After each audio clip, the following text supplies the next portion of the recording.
మన తండ్రి అయిన దేవుని నుండి, యేసుక్రీస్తు ప్రభు నుండి, పరిశుద్ధాత్మ దేవుని నుండి మీకు కృపా సమాధానము కలుగునుగాక. ఆమేన్. మనం వెళ్తున్న మార్గము సులభంగా ఉంటుంది అని దేవుడు ఏనాడు చెప్పలేదండి. మనం ప్రయాణిస్తున్న మార్గము సులభంగా ఉంటుందని బైబిల్లో దేవుడు ఎక్కడా చెప్పలేదండి.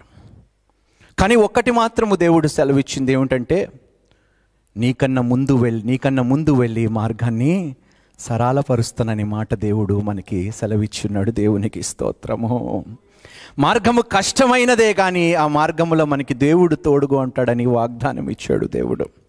God never said that the journey would be easy, but he did say that the arrival will be worthwhile.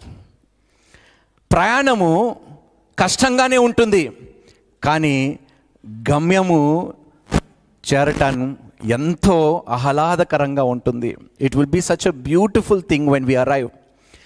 మనం వెళ్తున్న మార్గంలో అనేక కష్టాలు, నష్టాలు, ఒడిదుడుకులు మనకి వస్తూ ఉంటాయి. కానీ దేవుడు ఏమంటున్నాడంటే, మధ్యలో ఎక్కడ ఆగిపోవద్దు, నీ ప్రయాణముని నువ్వు కొనసాగించు.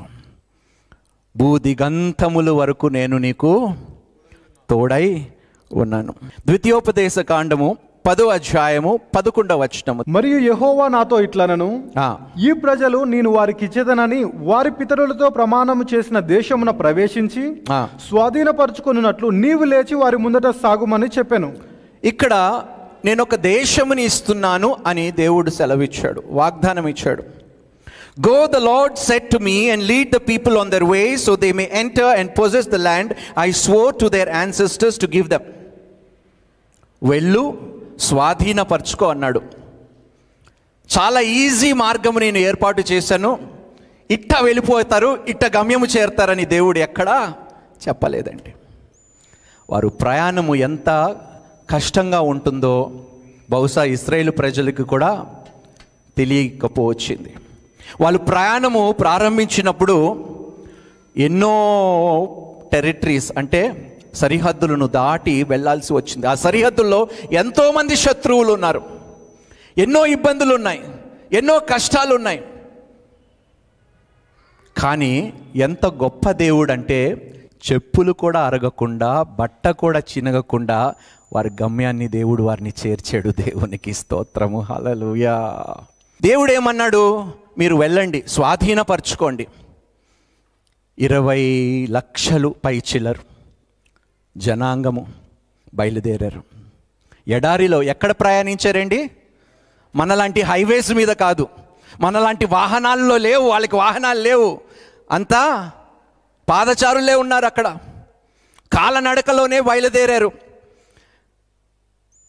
ఎడారిలో ఎండ ఎంత భయంకరంగా ఉంటుందో చలి కూడా అంతే తీవ్రంగా ఉంటుందండి. కానీ దేవుడు ఏం చేశాడంట, పగటి వేళ మేఘస్తంభము వలె, రాత్రి అగ్నిస్తంభము వలె. అందుకని అంటున్నానమ్మా, మనం వెళ్ళవలసిన త్రోవ కష్టమైనదే, చాలా ఇరుకైన త్రోవ. మధ్యలో ఆగిపోకండమ్మా, మధ్యలో మీ విశ్వాసాన్ని విడిచిపెట్టకండమ్మా. ఏదో చిన్న పొరపాటు జరిగింది, ఏదో పెద్ద అనరానిది ఏదో జరిగిపోయింది మీ కుటుంబంలో, మీ జీవితంలో, మీ వ్యక్తిగత జీవితంలో జరిగినంత మాత్రాన ఆత్మీయతను విడిచిపెట్టకండి, మీ విశ్వాసములో వెనకడుగు వేయకండి. గమ్యం వైపు చూస్తూ, నన్ను చంపినా నేను నిన్ను విడిచిపెట్టను అనే విశ్వాసముతో మీరు ముందుకు వెళ్ళాలి. మనము గమ్యము చేరటానికి దేవుడు విశాలమైన మార్గం ఏర్పాటు చేశాడా, ఇరుకైన మార్గం ఏర్పాటు చేశాడా? ఇరుకైన మార్గము. మరి ఎందుకు కంప్లైంట్స్ చేస్తున్నారు? మరి ఎందుకు సనుగుతున్నారు? ఎందుకు ఏడుపులు, ఎందుకు పెడబొబ్బులు? దేవుడు ఆల్రెడీ ముందుగానే మనకి చెప్పి ఉన్నాడు, ఇరుకైన మార్గములోని ప్రవేశించవలసి వస్తుంది గమ్యము చేరటానికి. ఇరుకైన మార్గములో ఎన్ని కష్టాలు వస్తాయో, ఎన్ని బాధలు మనం పడవలసి వస్తుందో, ఎన్ని ఇబ్బందులు మనం ఎదుర్కోవాల్సి వస్తుందో. అందుకనే అన్నిటికీ సిద్ధంగా ఉండాలని దేవుడు సెలవిస్తున్నాడు. సహజంగా పెళ్ళైన వారికి పెళ్లి జరుగుతున్నప్పుడు కొన్ని ప్రమాణాలు చదివిస్తారు. ఏమిటా ప్రమాణాలు? కష్టమందు, బాధ యందు, ఆరోగ్యమందు, లేమి అందు, అన్నిటిలో నేను అంటే ఏమిటి, వివాహము చేసుకున్న తర్వాత బహుశా ఏదైనా జరుగుతుంది, కష్టాలు వస్తాయి, బాధలు వస్తాయి, అవమానాలు వస్తాయి, కానీ ఏ గమ్యము మనం చేరుకోవాలో అది ఇద్దరు కలిసి చేరుకుందాము, మధ్యలో మనం విడిచిపెట్టకూడదు.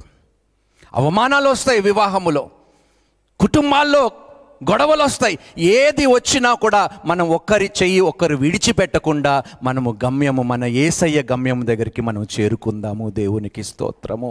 ది ఎండ్ ఏంటంట, the end will be more glorifying then the beginning. మనం ఎక్కడంట, మహిమల నుండి అధిక మహిమలోకి మనము ప్రవేశించబోతున్నాము. దేవునికి స్తోత్రము. హల్లెలూయా.